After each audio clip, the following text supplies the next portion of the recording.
د شای دوشمشره جومات هم د وخت په تیریدو سره د جګړو او زلزلو له امله زیانمن شوی و او بیا رغونې ته یې اړتیا لرل چې د ولسمشر محمد اشرف غني د جمهوریت ریاست پر مهال یې د بیا رغونې کارونه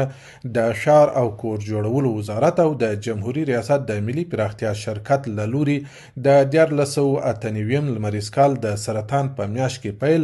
او د 1400 هجري لمریز کال د ثور په میاشت کې پای ته ورسېدل. د ښار او کور جوړولو وزارت په وینا چې د لرغونو ابیدو متخصصانو د ټولو اصولو او سټنډرډونو په پام کې نیولو سره د شای دوشمشیره تاریخي او لرغونی جومات د مرمت او بیا رغونې چارې بشپړه کړي او د کار له ټولو پړاوونو څخه په تخنیکي ډول څارنه ترسره شوې ده ترڅو د جومات ودانۍ په خپل پخواني لرغوني شکل سره بیا ورغول شي.